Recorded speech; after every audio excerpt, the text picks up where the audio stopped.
Are there people who are still waiting to join, to be let in? Okay, Shall we start now? We have people from Georgia even already.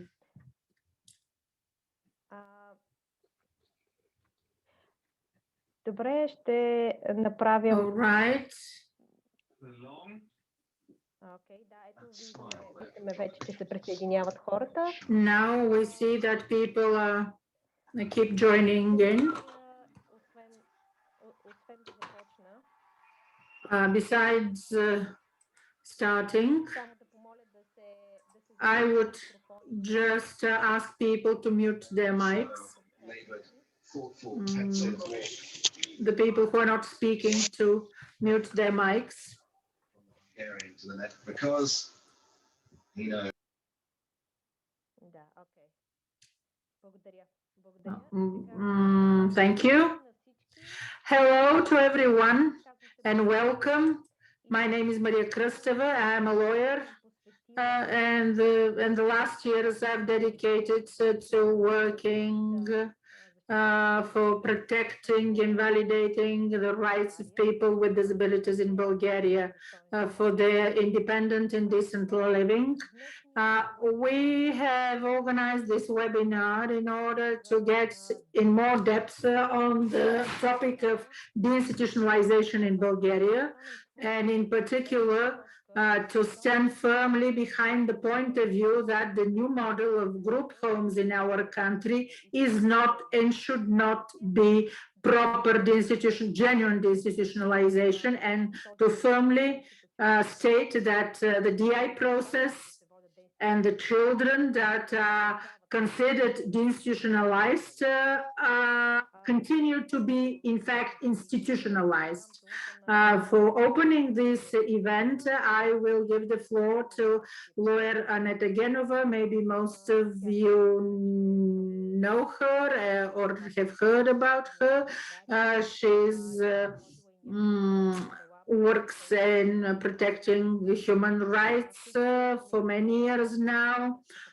She has participated in some of the human rights case law in front of the European Human Rights Court. So, Ani, you have the floor.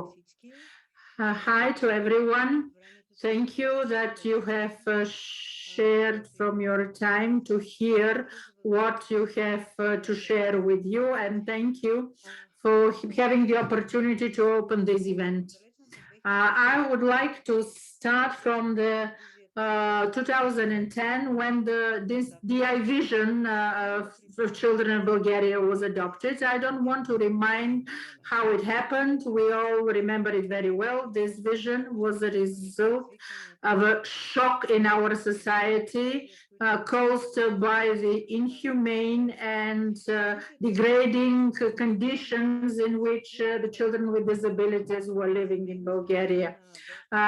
It was based on it aimed to guarantee the rights of children for living in a decent life. It examined the harms of deinstitutionalization and mentioned values that should be followed, should be met. Every child was expected to be seen as a human being and the right to grow in family. What happened since 2010 to now? Dozens of big institutions were closed down, and instead were built hundreds of new, smaller. Now there are 269. We want to ask you now to see what has happened since in the last 10 years, not across from the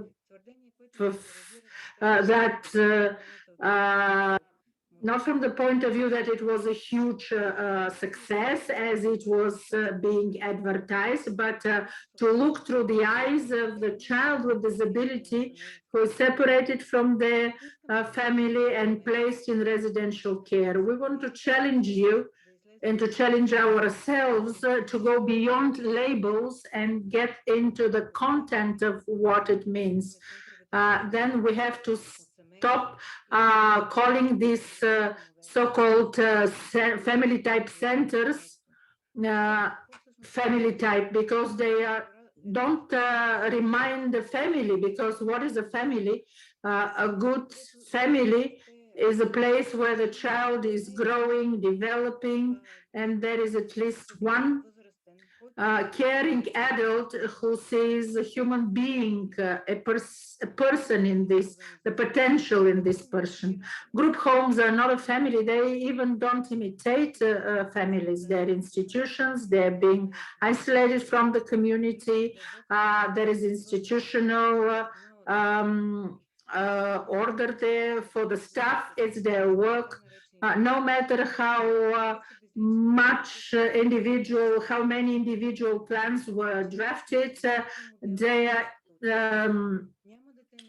not personalized, and there is not a child in a residential care that is allowed to develop more than the expectation of an institutions where this child is placed in, and they're very low.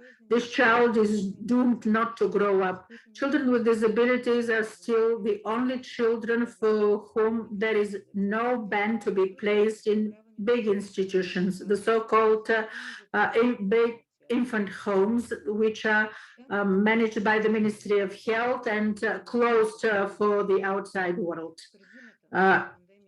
In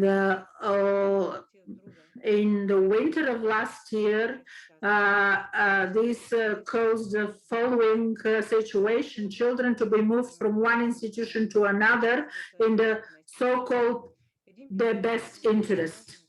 A former health minister said last year that there is no better place for children than the infant homes, and therefore the current buildings will be restructured and refurbished into family type homes. And actually, this is just changing the label and not the real transformation. If a child with disability born in 2010 today would be 11 years old, huge opportunities for improving their living standard, for improving their abilities have already been lost.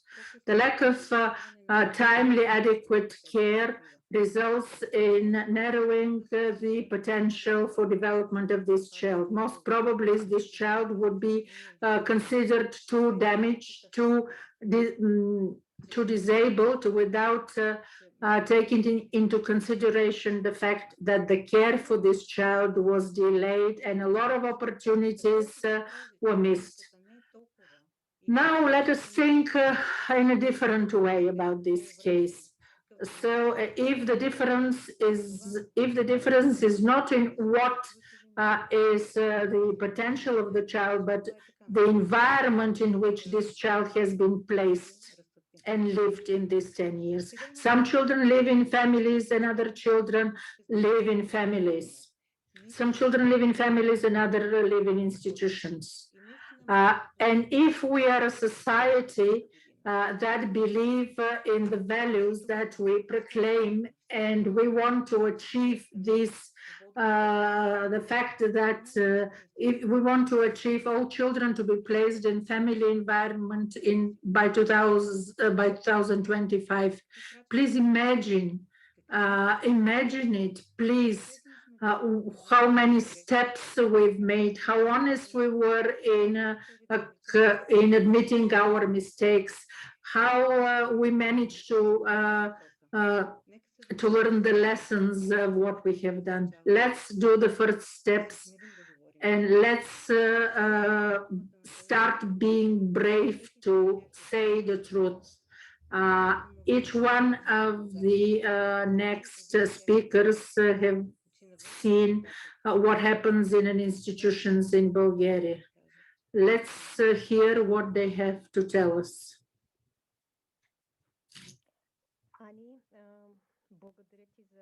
Ani, thank you for the summarizing of the picture and changing the perspective.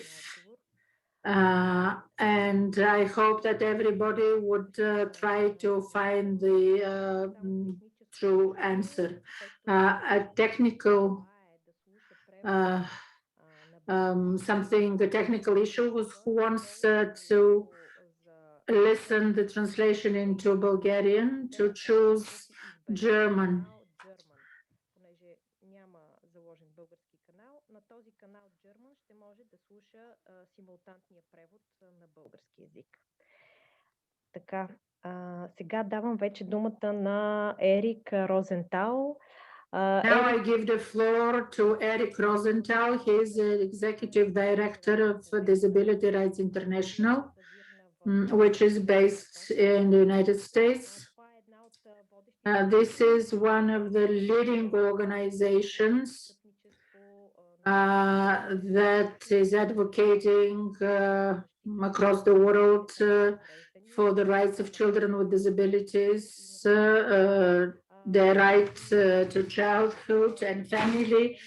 Eric and his team did a field survey in 2019 in Bulgaria, and they've visited a number of group homes, the so-called family type placement centers, and many other social services in our country. But they drafted a detailed report with findings, and Eric will tell us a little more about these findings. Thank you very much for this opportunity to speak.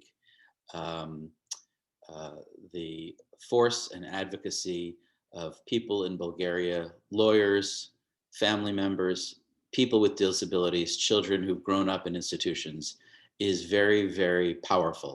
And I have no doubt that you are going to bring about great change in Bulgaria. As an international organization that works globally, all over the world, we have programs in 36 different countries. We've trained activists and investigated conditions. We chose to come to Bulgaria for two reasons. First of all, because the amazing activists of Bulgaria asked for our help. Seeing what they can do, we are always glad to offer our support to what they are trying to do to protect the basic human rights of children with and without disabilities, and of adults who are also languishing in institutions. The second reason that we chose to come to Bulgaria is that the example of Bulgaria has been declared a success for deinstitutionalization and is being used as a model for reform all over the world. UNICEF declared this a promising practice and lauded the vision for deinstitutionalization. There was recently a side event at the United Nations organized by major international non-governmental organizations involved in childcare reform, again, to applaud the Bulgarian vision for deinstitutionalization. The European Union has invested more than 260 million euros. So why do we go to a small country in the corner of Europe? Well, of course, we are primarily concerned about the terrible human rights violations going on and the children who remain in institutions and whose lives are at risk. But it is important for us to see that what is called deinstitutionalization, they will show you charts showing a 97% rate of institutionalization. The big orphanages of the past were closed and children were theoretically moved to the community. But we find that at least half of those children were not moved to the community. They were moved to what are called small group homes. These facilities are not small. Many of them have 14 beds. They are not homes, they are institutions. That is the major finding of our report. They are institutions both as a matter of law and as a matter of practice. We'll hear later from the UN Special Rapporteur, not the Special Rapporteur, Vice Chair of the Committee on the Rights of Persons with Disabilities, who will talk about the requirements of the CRPD, which recognizes that all people with disabilities have a right to be part of society and to live in the community. And the committee has stated that for children, the right to live in the community is a right to live and grow up in a family. And in general comment number 5, the United Nations says large or small group homes are especially dangerous for children. That is supported by extensive scientific data from around the world. And it goes on, for whom there is no substitute for the need to grow up with a family.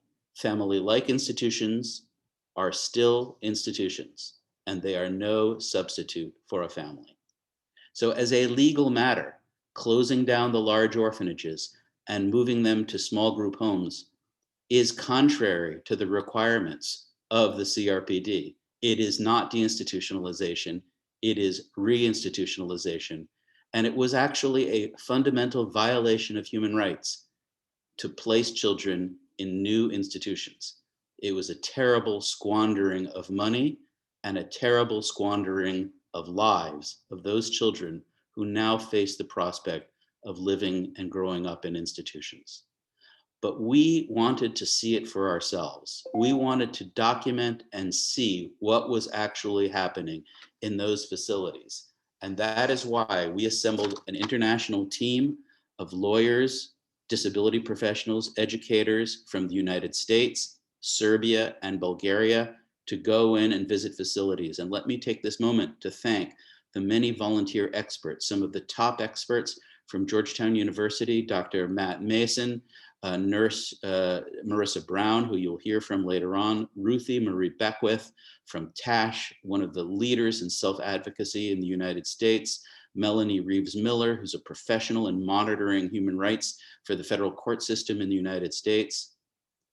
Top experts, Judge Robert Levy, Dragana Siric-Milanovic, the leader of MDRI Serbia for more than 20 years. We have assembled an incredible team, plus the amazing leadership of Aneta Genova, Maria Krasteva, Nadia Deneva, and many others. Over a period of more than a year, we visited 24 group homes, 5 day centers, 4 large residential facilities, 2 schools for children with disabilities, an integrated school, and many other facilities. Our findings, unfortunately, are very disturbing. On the one hand, it is no doubt, and we must acknowledge, that the closing of the large, very abusive orphanages certainly saved lives. Those places were very dangerous, and we all agree they had to close down. We support that. We applaud the investment of those who worked to close those large orphanages. They were killers. They were places where children went to die. Those places are closed and we applaud them. It is so sad, unfortunately, that what we found, having personally visited institutions in more than 36 countries around the world, when I walked the halls of those group homes, I saw conditions that were very much like orphanages. Some good orphanages, some bad orphanages. All orphanages should be abolished and all children should be with families. And unfortunately, Bulgaria has set up a system of group homes that must go. Within those facilities, let me just tell you 1 or 2 terrible stories that stick with me, that when I go to bed at night, I see the faces of those children. In one facility, there was a beautiful building that had been built with European money, and yet all the children were put in back rooms and in hallways where they were lying on the floor, covered in their own filth, feces, urine, the smells were horrible. Their clothes, you could not tell boys from girls. They were lying there, they were rocking back and forth, they were hitting themselves, they were hitting each other, they lived in total neglect. This was exactly the vision of the orphanages we wanted to close. And at least there was a beautiful building now.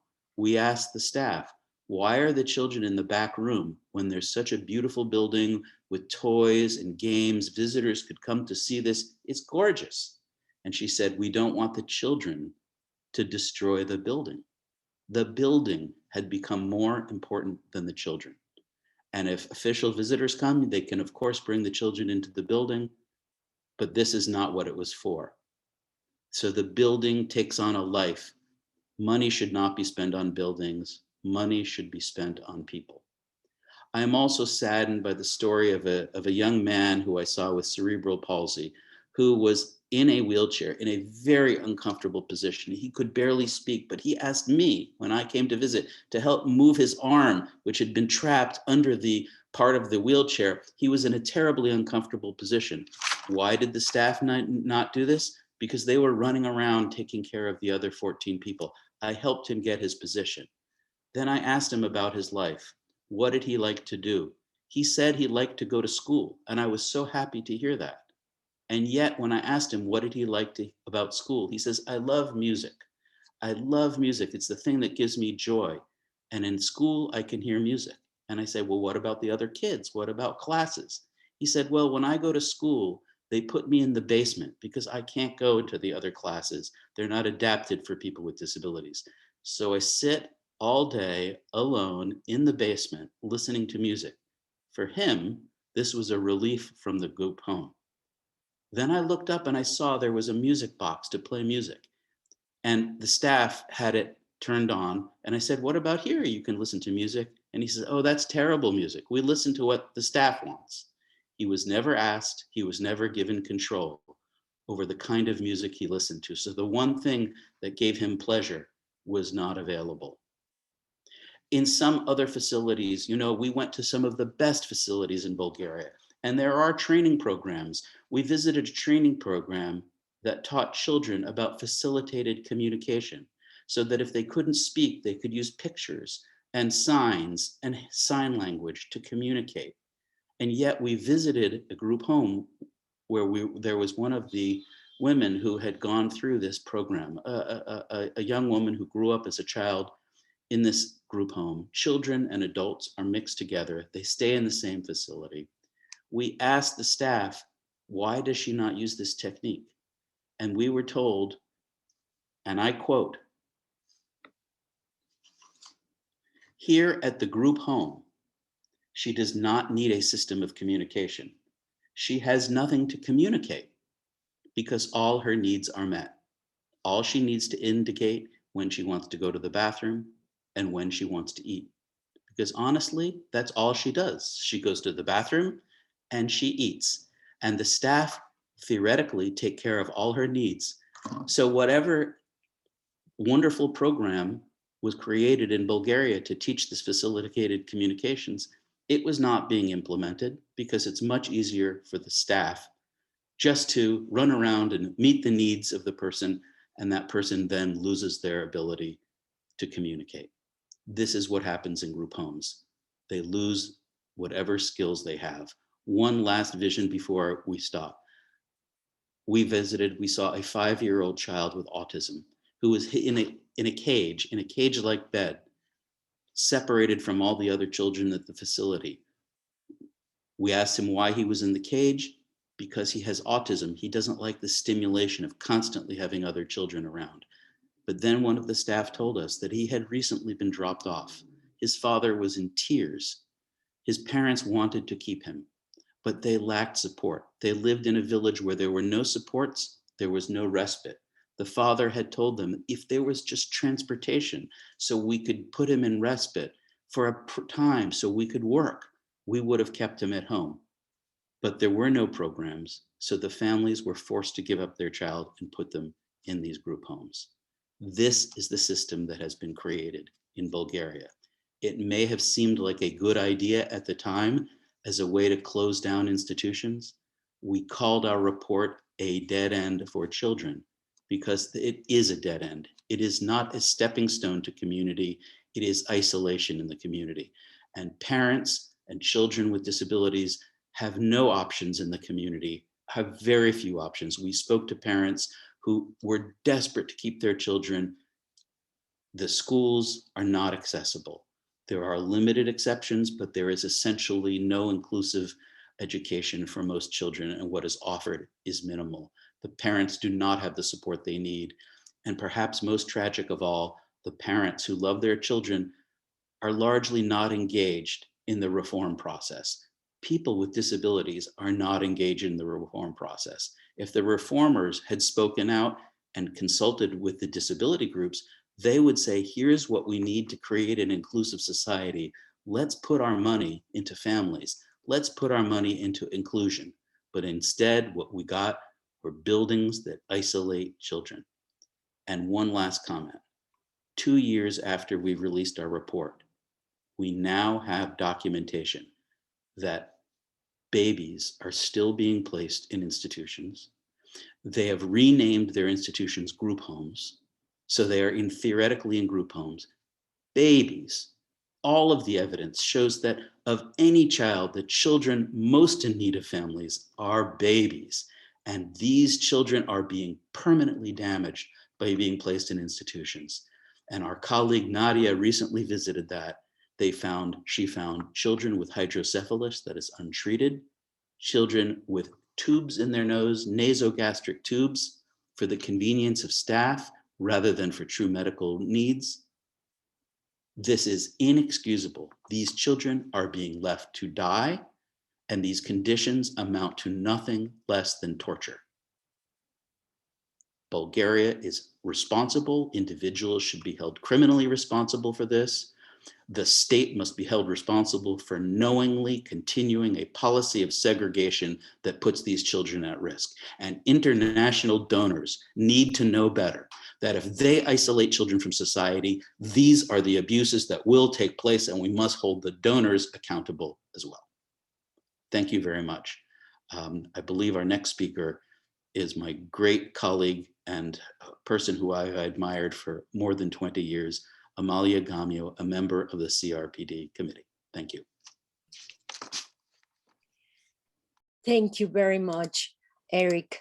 Thanks to Disability Rights International for the opportunity to contribute in the presentation of this report. The Convention on the Rights of Persons with Disabilities brought about another momentous paradigm shift, replacing the medical and charity approaches to disability with the human rights model of disability based on the inherent dignity and human rights of persons with disability. It is basic to understand that convention is a legal framework, a binding international law, and it must be fulfilled as such. The country that has ratified the Convention on the Rights of Persons with Disabilities is under a legal obligation to protect all the rights of all persons with disabilities. Bulgaria ratified the convention on March 22nd of 2012. Article 19 of the convention and its general comment number 5 contain the right to living independently and being included in the community. It contemplates two concepts: the right to live independently, which is the individual dimension, and being included in the community, which refers to a social dimension. It is the positive right to create inclusive environments. The two concepts of Article 90 refer to living outside of residential institutions of all kinds, and means, above all, not losing personal choice and autonomy as a result of an imposition. In the case of children, the essence of the right to live independently and to be included in the community is the right to growing up in a family.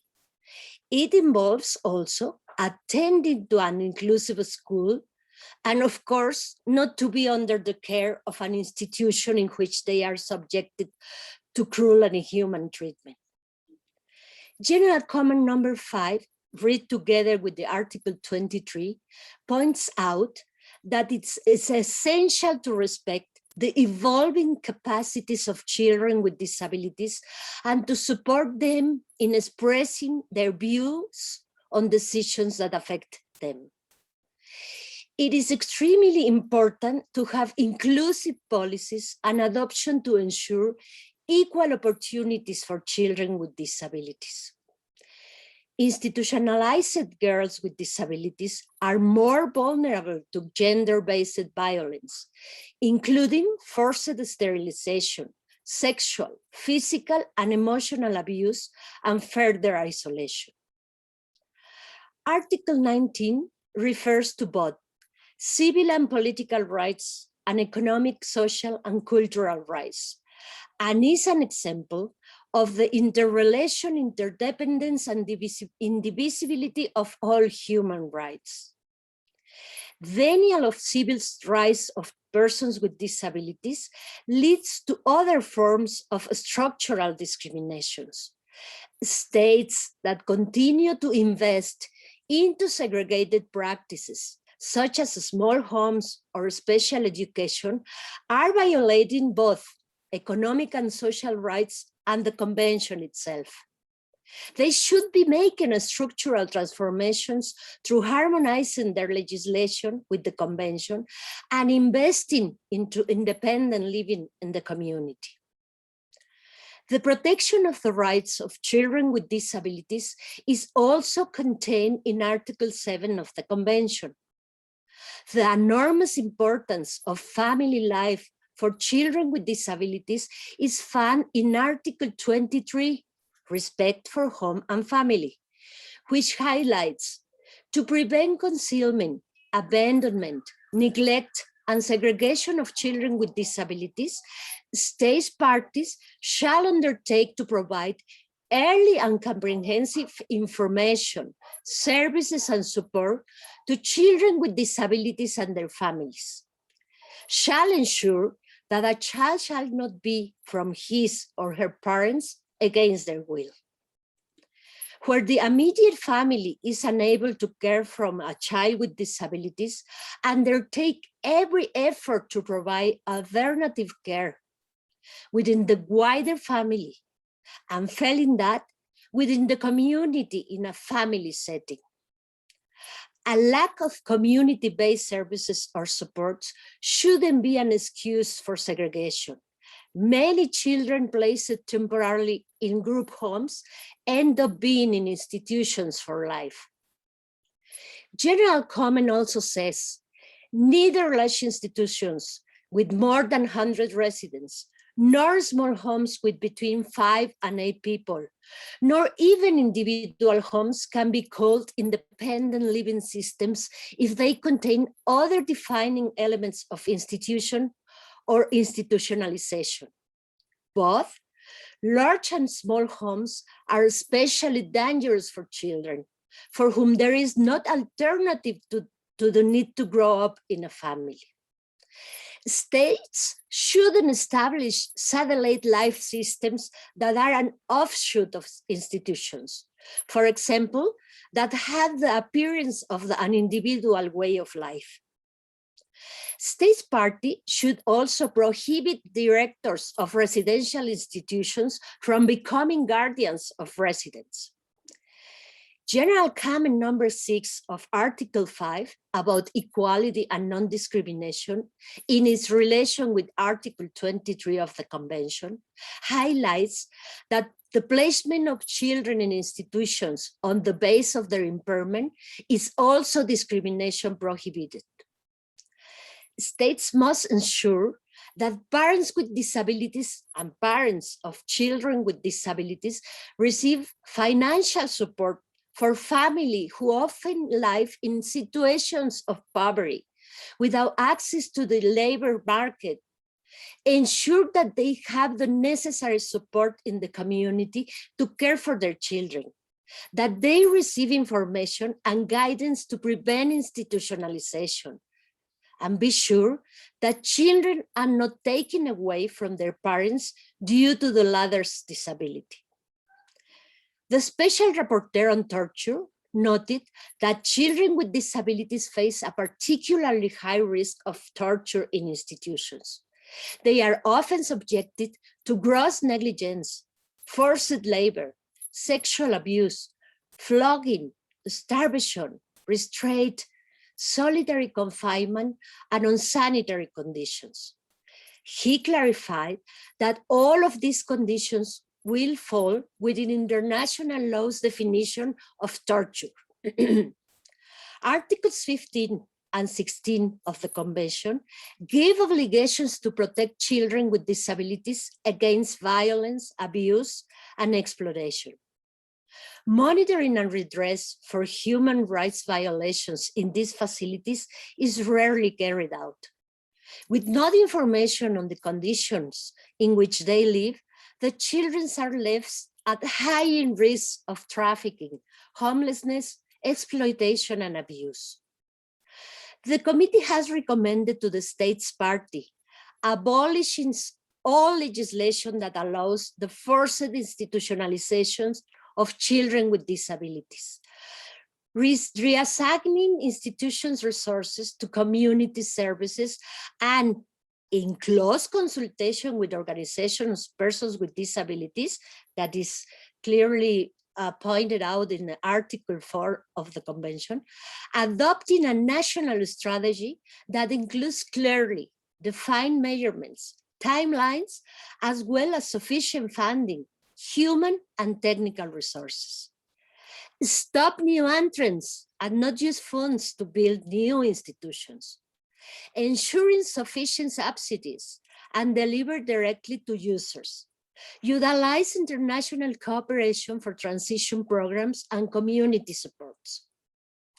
As the report points out, many parents are forced to give up their children because of social marginalization, poverty, or disability. States parties that have ratified the convention are completely prohibited from allowing this. In regard to the great importance that children with disabilities are not segregated, during the 23rd session in the committee, we established a working group on the institutionalization. In this 2021, we have carried out public consultations with organizations of persons with disabilities in all regions, obtaining valuable input that will contribute to the preparation of the guidelines on the institutionalization that we will send to the states parties. Because the institutionalization is an emergency, we cannot allow this intolerable situation to continue. Bulgaria received the committee's concluding observations regarding its initial progress report on the implementation of the convention on 22 October 2018. It contains important recommendations on Articles 7, 15, 16, 19, and 23 of the convention. With this Disability Rights International report, we can note that those recommendations coming from the committee have not been implemented by the state party. I end, as I always do. We must change the shameful protectionist approach for the very decent support approach. Thank you.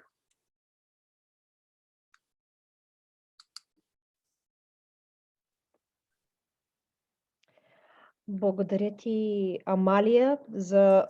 Thank you, Amalia, for the legal perspective of these topics and the perspective from the point of view of the convention and why it is hard violation. Everything that Eric said is a very severe violation of the Convention of People to Rights with Disabilities. And thank you, Eric, for your lively narrative on what we have seen. I believe you have managed to introduce into these group homes. You actually took our listeners to these homes. Now I give the floor to the next speaker. This is Stephen Allen, who is he is executive director of a disability organization in Hungary. They work in Central and Eastern Europe, as well as Africa, where through a network of partners, they work for the rights of people with mental disabilities, mental health problems, and they have, he will tell us more about how they oppose the funding of group homes by the European Union. Stephen, you have the floor. Thank you, dear colleagues and friends. And first, on behalf of Validity, I want to recognize, can you hear me? Can you hear me? Okay, yeah, sorry. I want to thank and recognize the incredible efforts of our partners in Bulgaria, as well as the team at Disability Rights International, who continue to challenge the unacceptable institutionalization of children with disabilities in Bulgaria. We're honored to partner with you in these endeavors, and indeed Validity is focused on pursuing all legal avenues to end the plight of children who continue to be placed in these institutions, albeit that they are smaller, setting them onto a path of lifelong social segregation. Validity has been working closely with colleagues in Bulgaria for 15 years to tackle this issue. And I can say that what we are seeing gives us deep, deep cause for concern. Instead of taking genuine efforts to ensure that the right to family life and development of children with disabilities is genuinely protected, as we've heard, the so-called Bulgarian model of deinstitutionalization has in fact resulted in the mushrooming of this new form of institution, the so-called group home. There is nothing homely about these places, nor do they ensure that children's right to family life are protected. I have seen also many of these places with my own eyes. Their doors are locked, their routines are regimented, they are full of staff who are supposed to care for children, but these are staff, not parents. They are not siblings. And of course, placement in these places is not temporary by any true meaning. The evidence is clear that once a child is placed in one of these so-called small group homes, they are unlikely ever to leave. And why? Because there is no plan for them ever to leave. The sponsors of this model of care have never been honest about this. They always say these ghastly places are temporary. Indeed, they are always quick to say they are temporary because they actually know that putting children in them violates their best interests. The truth is that they are not temporary in any way. Building these places is both the start and the end of the Bulgarian model of deinstitutionalization. It is a model that remains premised on isolation, separating children from their families and peers, condemning them to a lifetime of segregation, institutionalized and restricted life. There are no real plans to support these children to reintegrate with their families. There is no real commitment to investing in the preventive and individualized services needed for children to live successfully in the community with their families. If there is one message of Bulgaria's failed approach, it is this: children with disabilities will never become equal to us. Our society is not ready, and nor will it ever be.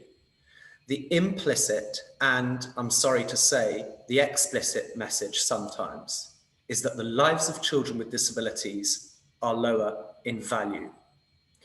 I'm here to join you today to tell you that this is wrong.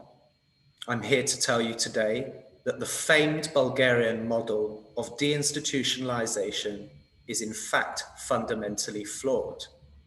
And I'm here to tell you that one day, I hope in the not too distant future, people will look back on this dangerous model of small group homes and they will wonder how such a harmful public policy was allowed, inflicting such terrible harm on some of the most marginalized children in our societies. We will ask ourselves why so many young lives were thrown away. How could we let this happen? How was it that we allowed our politicians, our decision makers, and all the experts under the sun to deny the basic essentials of love, care, and family life to a single child? Enough is enough. If I have learned one thing in my years of working with children, I know that we need to start with the truth, however painful that might be. We were wrong. The Bulgarian model of small group homes was and is wrong. And the victims, our children, must receive every assistance possible to recover from the tremendous suffering they have been subjected to in these places. They deserve justice and they deserve their lives back. Defeating this wrongful policy is not just important for children in Bulgaria. As you've heard, and I'm sorry to say, the Bulgarian model is now being emulated by other countries across Europe and indeed beyond. There are at least 3 reasons for this. First, because some people in high positions promote this model, even though they should know better.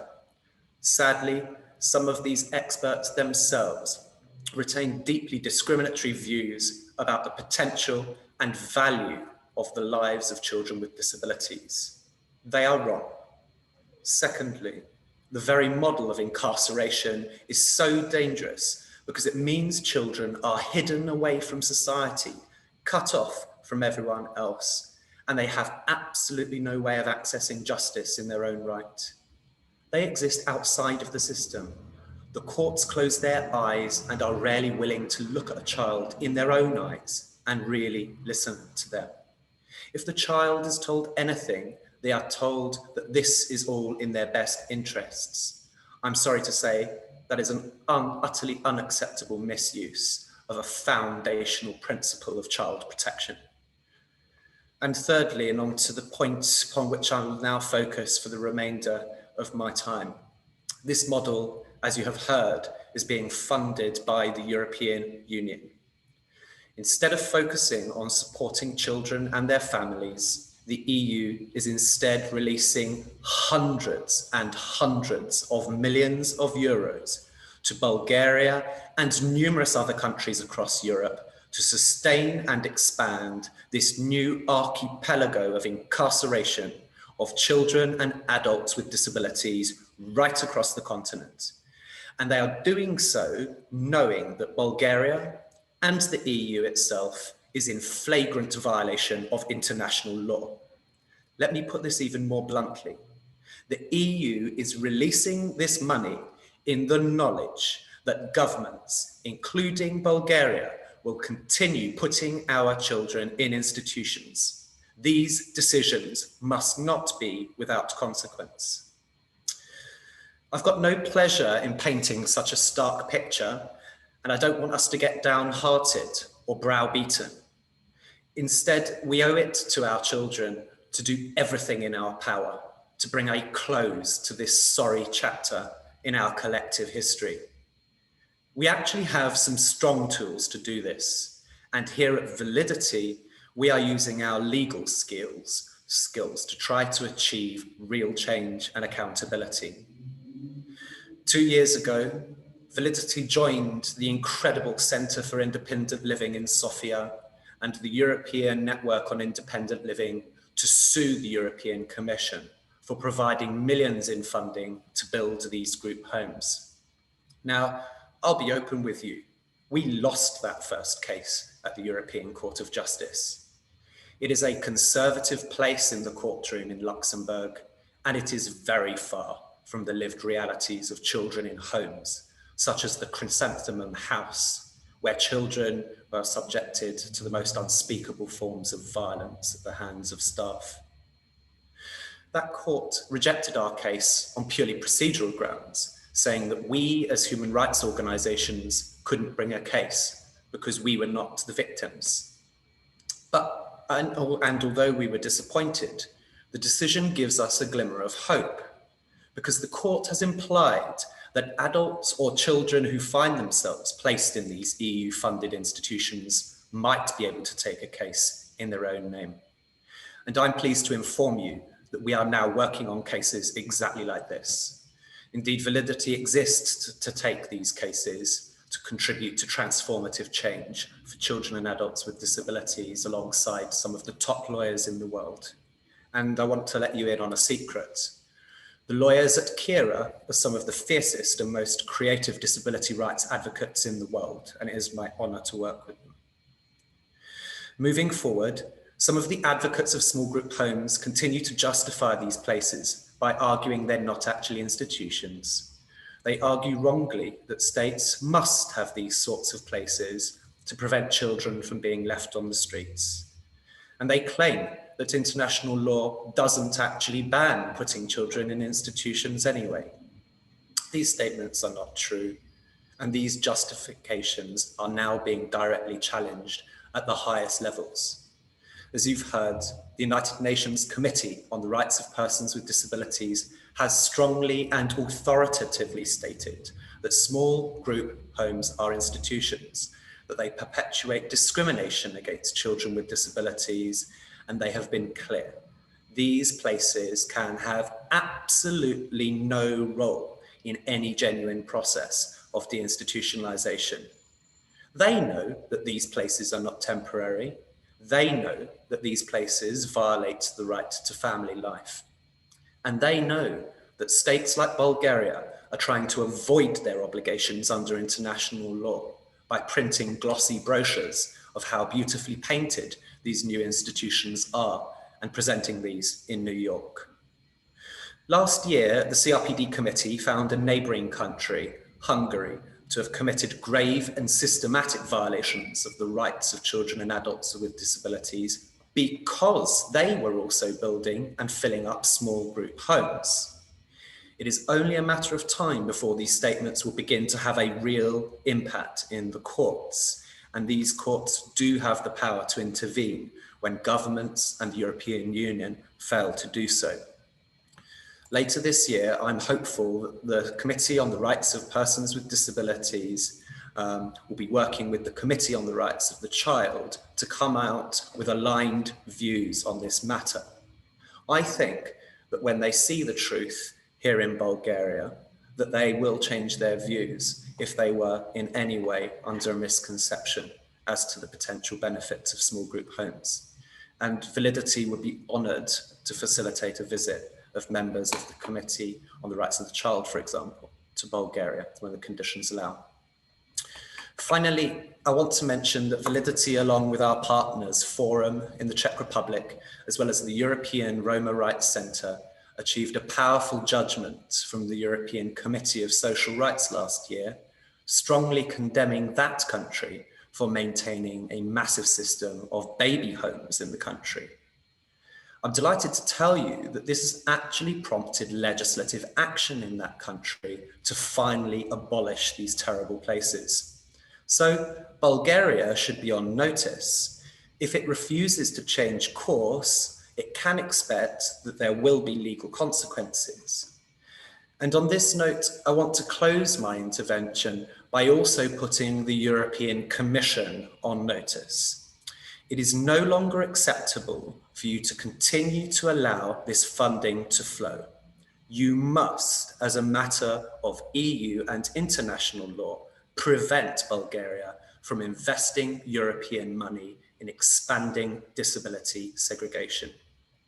Your reputation will be damaged as further reports come out about the human rights violations you are funding in the name of European citizens.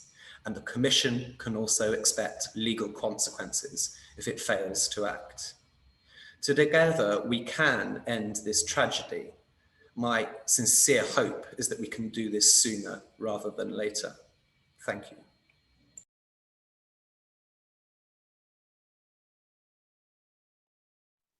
Благодаря ти, Стивън, за... Thank you, Stephen, for this strong and straightforward message, and reminding that there are going to be legal consequences for everything that happens.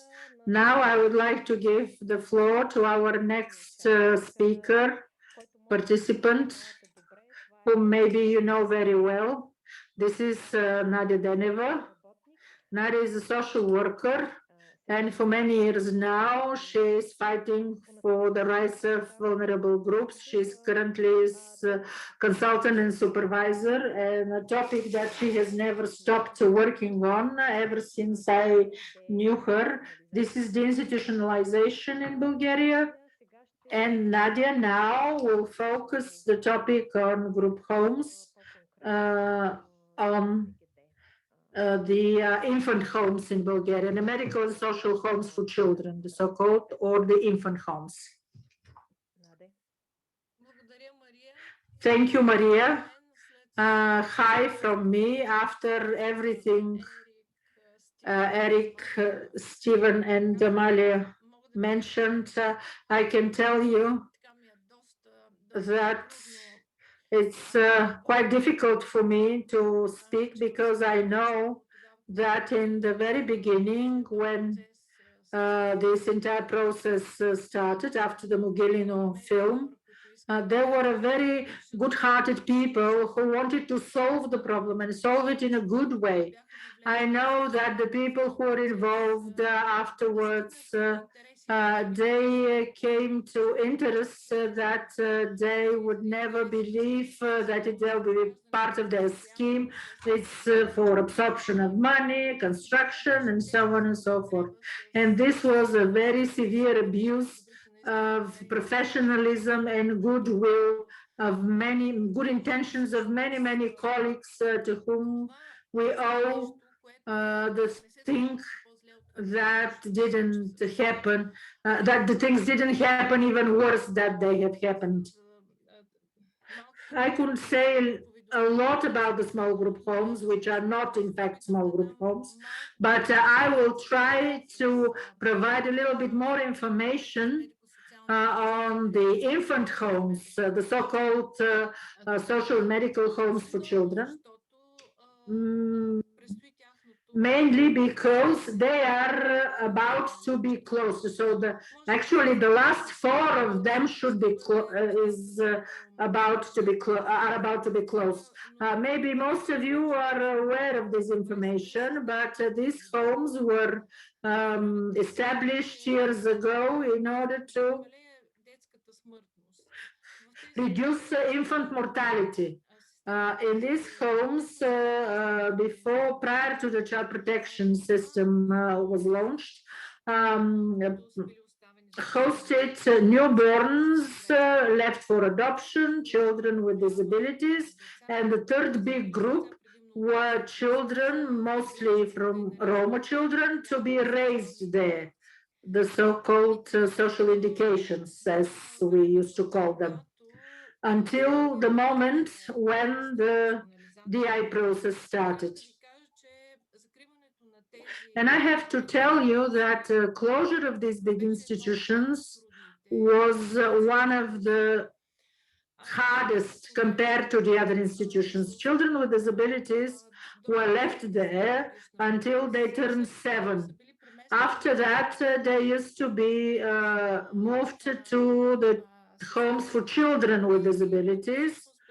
Those who were declared closed in 2015. Then Bulgaria said that we have closed all homes for children with disabilities, and it was true for those big homes for elder children. However, the infant homes continued to exist,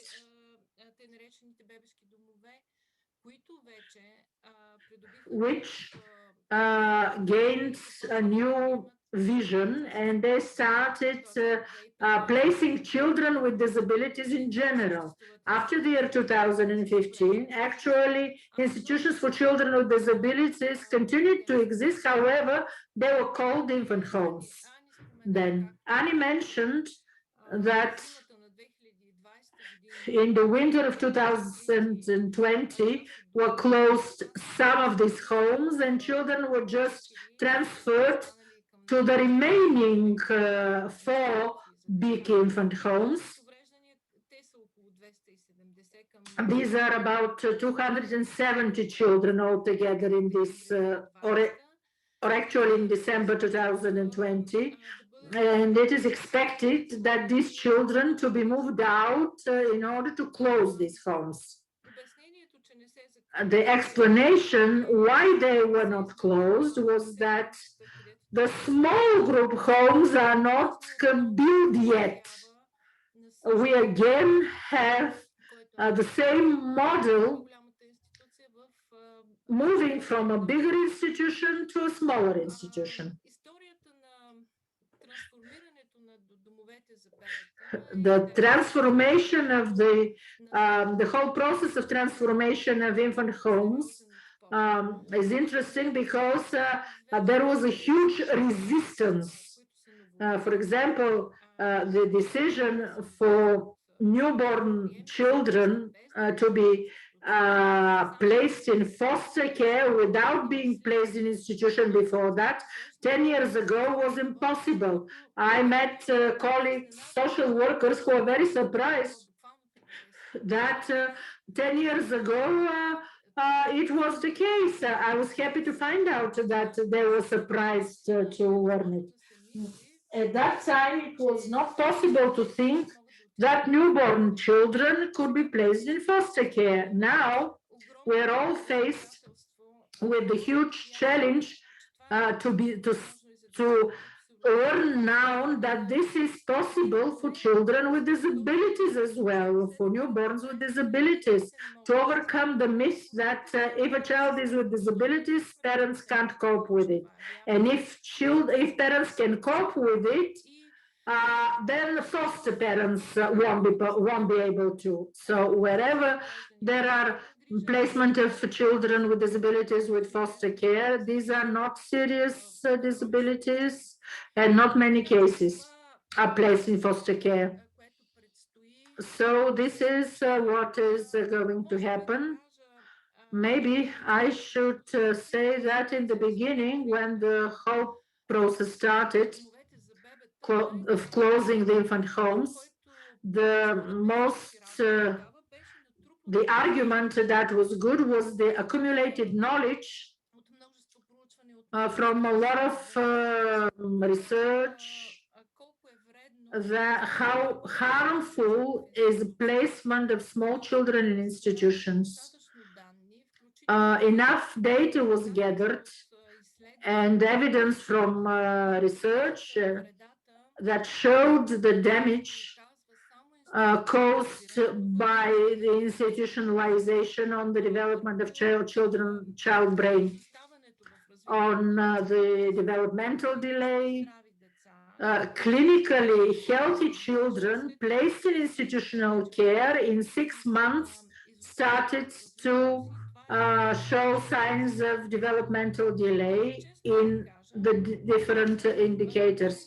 Honestly, I have been always surprised. I don't understand how is it possible all professionals to accept this reality, to know very well that institutionalization of children damages their brain, and at the same time, with no problem at all, to place children with disabilities, including diagnosed with some damaged brain, in institutional care. I don't understand it. I can't understand that.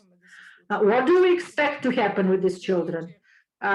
Bearing in mind that we know how severe the problems are and what the consequences are. Despite that, we place child we claim has a brain damage and expect something better to happen. The logical conclusion from all this is that there will be accumulation, these problems will accumulate, will grow. The problems will be multiplied and damage will be added to their problems. The damage of institutionalization will add to their problems.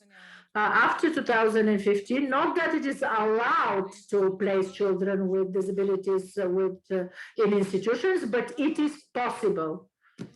It's not explicitly allowed, but it's possible. And somewhere along this process, emerged the claim that for certain children with certain conditions, they need constant medical care. And this is how the small group home with constant medical care was established.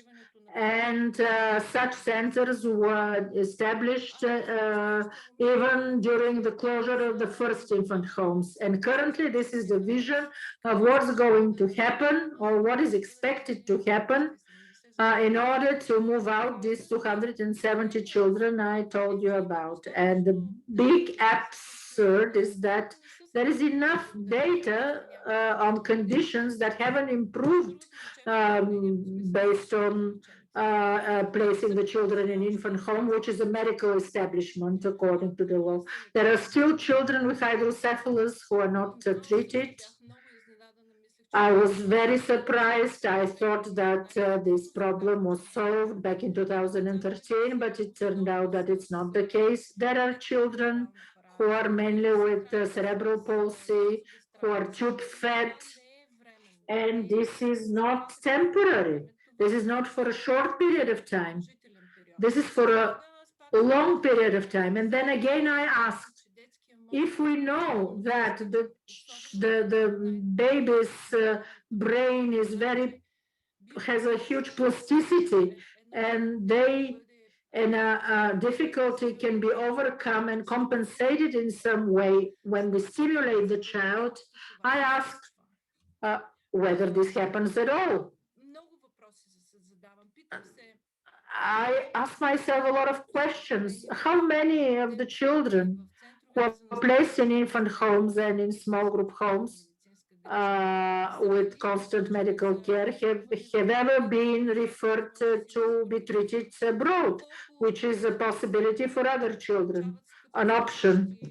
How many of these children receive expensive hetero food that made a lot of parents medical immigrants in order to be able to provide this food, this nutrition for their children?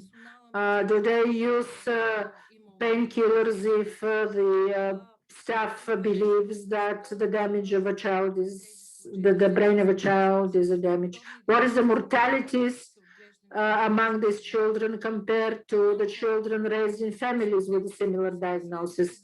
I don't have the answer to these questions, but these questions should be placed in the and should be referred to the people who are managing the process of closing these institutions. I'm going to share my point of view on whether small group homes provide family environment.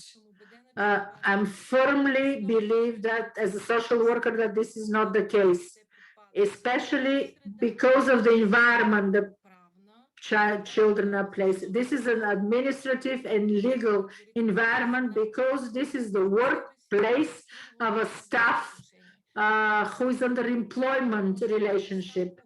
In this child, this child could be only a subject of professional work and nothing else, where people make real efforts to establish a relationship with the child. After a replacement of a staff member, everything is lost because the rules in administrative systems, the methodologies of work, rules of procedure, daily routine, when you fit, are more important. That is why I keep saying that in a family type placement center, the so-called small group homes,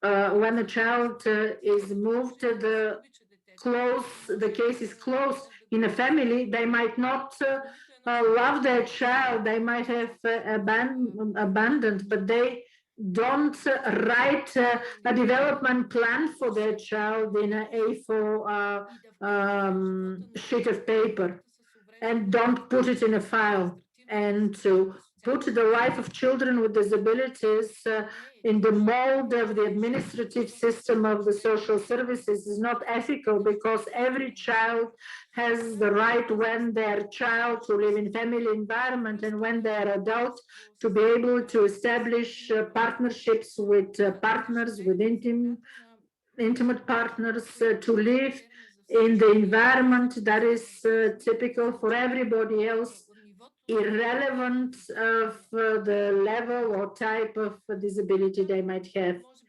And maybe by the end, if I did talk too long, at the end, I'm wondering whether we're making the last step with these homes, or this last step will show that we have made a circle. Actually, we have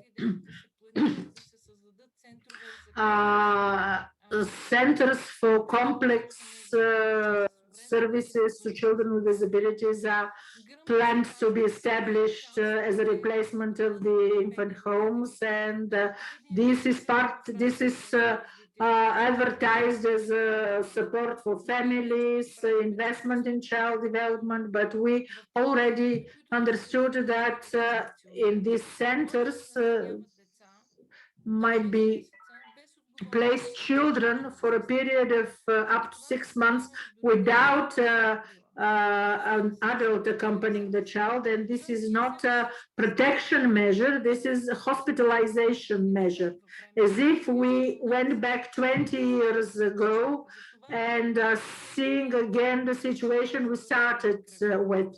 And I believe, as we have made a full circle back, I don't know whether these centers will become entrance to a hidden institutionalization, but I suspect it because I know that the initial attitude towards people with disabilities hasn't been changed.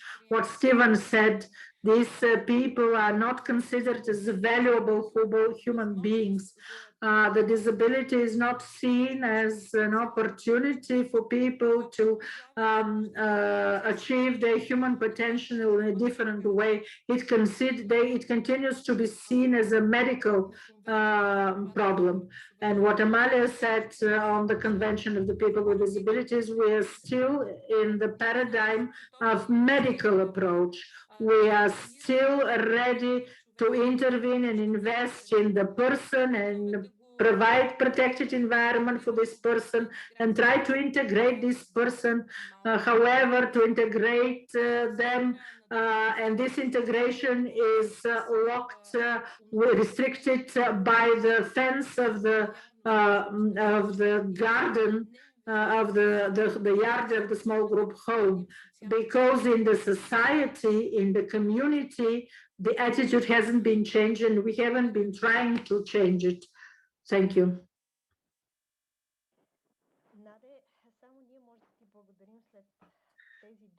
We can only thank you after these words and bringing back seeing the humane aspect in all this problem. And because I want to very quickly to refer to one of the comments, do you think that it's realistic for all children to be integrated in family environment? Yes, the truth is yes. We believe it is realistic, and what we do now is because we believe that it's absolutely realistic for all children to be raised in family environment. But let's go back to our topic, because we are now at the end of our time. I will give the floor to Marisa Brown. She will tell us a little bit more about the infant homes and especially the medical care and its alternatives. Very briefly, Marisa is a nurse. She's an expert in healthcare for children with disabilities, developmental disabilities. She's a parent advocate. Marisa was part of the DRI team when they visited Bulgaria, and in drafting the report. I give the floor now to Marisa. Thank you very much, Maria. Thank you for the invitation to participate in this very important panel. The wholesale placement of children with special health care needs in infant homes or any type of setting apart from their families is unacceptable, as are some of the conditions that were reported by Nadia. All children need and have a right to health care that meets current treatment standards and is delivered within their home and community. It has been reported that there are children in some of the infant homes in Bulgaria with untreated hydrocephalus, and I'm going to address this briefly. First of all, hydrocephalus is a condition in which fluid accumulates in the brain and typically happening in young children, resulting in enlarging of the head and causing brain damage. It occurs in 1 in 500 live births, making it the most common, and I want to emphasize surgically correctable, neurologic problem in infants, children, and adolescents. Hydrocephalus can be caused either by an obstruction of the flow of this fluid that surrounds the brain and spinal cord. That can be caused by a tumor, a congenital defect, or infection. Or there can be a failure of the body to absorb this fluid. Either way, hydrocephalus can be treated either by the placement of a shunt that goes directly from the brain area to the stomach, that's typical, or an actual insertion of a shunt into a part of the brain. Either procedure has been shown to be equally effective. Shunts have been in use since the 1950s. I want to repeat that. Since the 1950s, there has been an alternative, a very successful treatment, making the discovery of untreated hydrocephalus all the more disturbing. Early detection, proper treatment, and the prevention of infection are paramount, as is ongoing monitoring and the developmental functioning, monitoring of the child's development, so that appropriate interventions can be instituted. All of this can be provided within the child's home and community. It has also been reported that there are children with feeding tubes or enteral nutrition that is being done for the convenience of staff. This type of therapy, enteral therapy, is a widely accepted method to ensure adequate nutrition in infants and young children. And while there may be children who may need to have this as a lifelong alternative, decades of medical research on its use supports that this is a safe way of providing adequate nutrition to children in their home. But it is also important to take some measures that I will briefly outline to make sure that we are preserving the child's ability to use their mouths for their nutrition when the time is appropriate. But if they are not receiving proper supervision of this, if they're just left and it's just presumed that they will continuously be fed this way, more harm can occur. And I have no problem believing that there is a problem in terms of the management of children with feeding tubes, because I myself witnessed adolescents who were obviously poorly nourished being fed lying down using baby bottles. So this does bring into question what is the planning for appropriate care and a transition to the most normal way of taking in nutrition. In fact, in a carefully designed protocol, there is research that shows that 75% of children who were being fed with a feeding tube were able to be successfully weaned. So it leads to the question of how are the children in infant homes in Bulgaria being monitored? Again, this is a safe form of nutrition, that can meet children's requirements and even helps promote gastric maturity during the time period that an infant may need this type of nutrition. And it's indicated for children who are premature, children who for some reason don't have a gag reflex, making it a risk for children to take in food and liquids because they may take it into their lungs, or there are some children who show no desire to eat. However, infants should be fed orally as soon as they show signs of feeding readiness, as long as there's no medical contraindication. Oral feeding promotes the development of feeding skills and prevents the problem of oral aversion, so that there are children who they mature and their bodies are able to accept food in their mouth, but because maybe of pain or they've not been given the proper stimulation, they actually then don't want to take anything into their mouth. This must be avoided at all costs. So even if we have a child who maybe does require enteral nutrition for a long period of time, there must be continual assessment to make sure that the infant or child is reaching the proper milestones in weight, and to, again, keep looking for these indications for them to eat orally. The management of these children requires a team of providers to work through such issues as feeding schedules, weaning from tube feeding, the sensory implications of tube feeding, the treatment of pain or nausea that may be present, and behavioral issues. This is typically done with a multidisciplinary team that may include, it doesn't have to include all of these people, but typically an occupational therapist or speech therapist, a gastroenterologist, psychologist, nurse, pharmacist, dietitian. Again, any kind of combination of these people is the optimal way. The parent-child interaction is also an important part of the assessment. And I emphasize that in this era, in the ease of video communication, there are powerful opportunities to radically transform the availability of this type of specialty care. There is less a reason now for children to have extended hospitalizations than ever. When children are ready to transition from enteral nutrition to oral nutrition, experts recommend a 4-step process. Number one, preserving a positive feeding relationship between the caregiver and child. And as other speakers have said, this is very difficult to impossible to establish that kind of relationship if the child is in a setting where they're being cared for by people in shifts.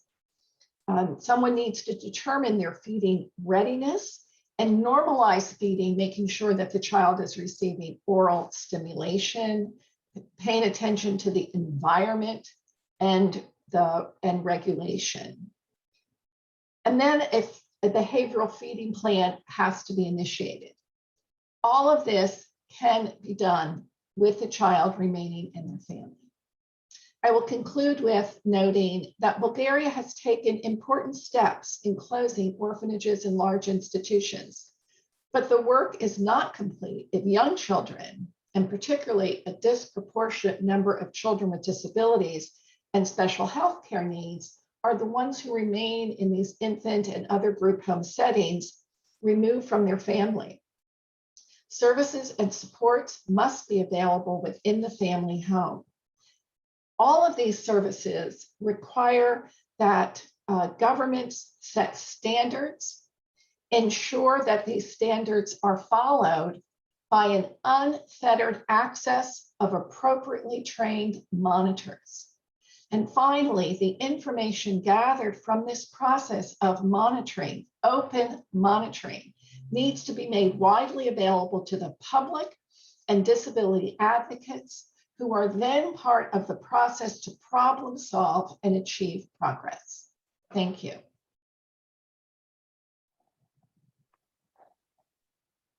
Благодаря ти, Мариса. Thank you, Marisa. Толкова детайлните знания this detailed knowledge in the medical care, and I hope that your words are used as a message, received as a message for the infant home staff and other people who believe that the care should be medical. Thank you very much for your presentation. And now, as a closure, I give the floor to Genova again. She will do something different, not a conclusion, but something else.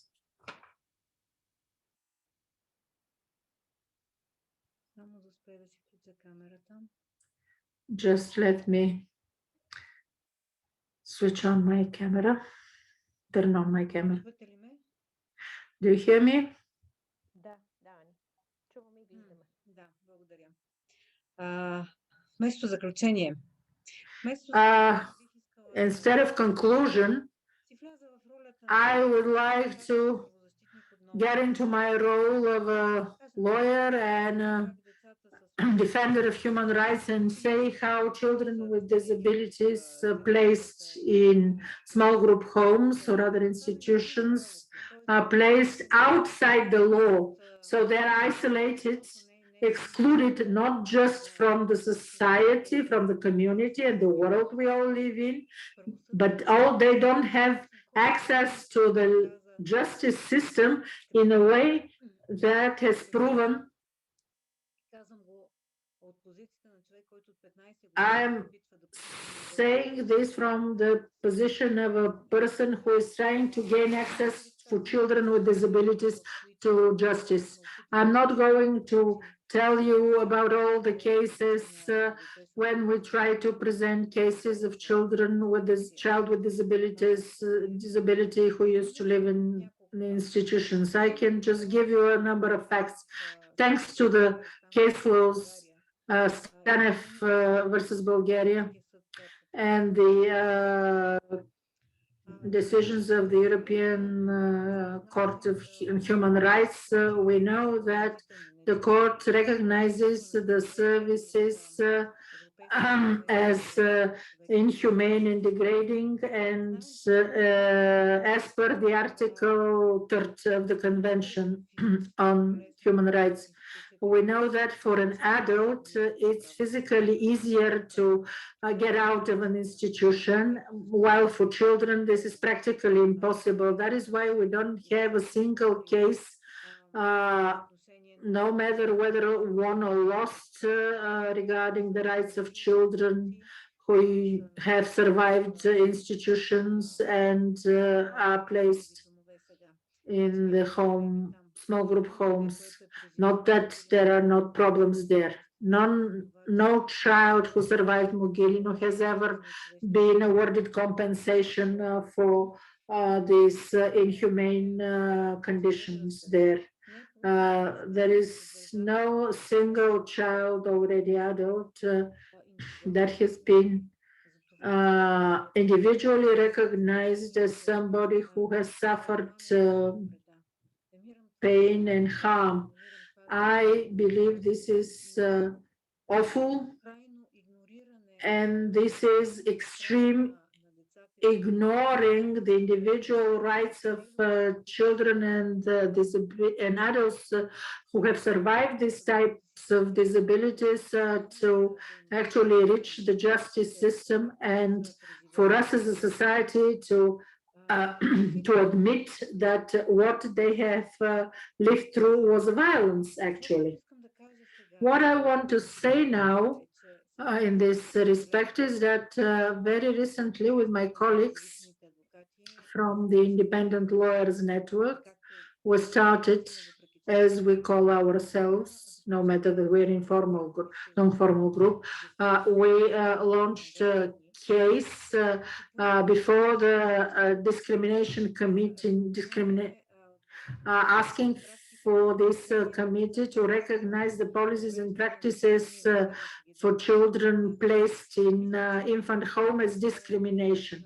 I'm sure that there is nobody in this webinar who would doubt that that children placed in these institutions actually discriminated against. However, we are not very hopeful that the Anti-Discrimination Committee will recognize it or even will allow this topic to be reviewed at all. I say this because we have tried to place to file certain cases, and nothing has happened.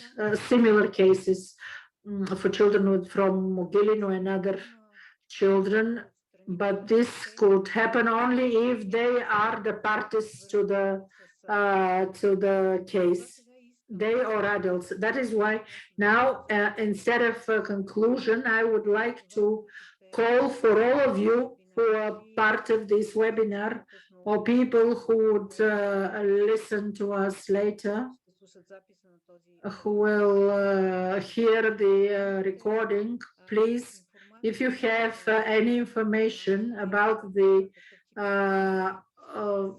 what has happened with children who have been placed in such institutions for their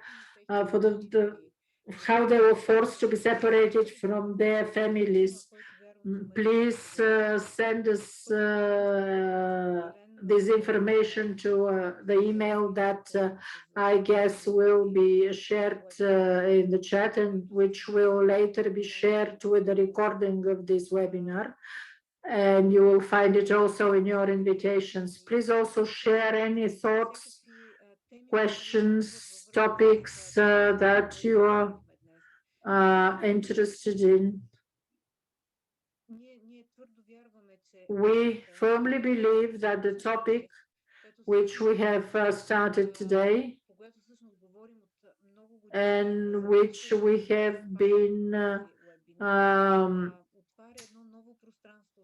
talking about for many years just opens a new space for shared work, so that at the end of the day we can achieve real change. I would like also to call, if this webinar is being listened to by representatives of government administration, Ministry of Health, or the Ombudsman, to start immediate inspection of what's going on in the infant homes. Competent institutions to pay attention to the signals we have reports that we have sent to you, and to check what's going on with the children with non-treated hydrocephalus or tube-fed children. What is the mortality rate? What could be done if independent experts get there, because we can continue to talk years on end, but for these children, every day is important, and none of us will feel reassured if we know that nothing is done.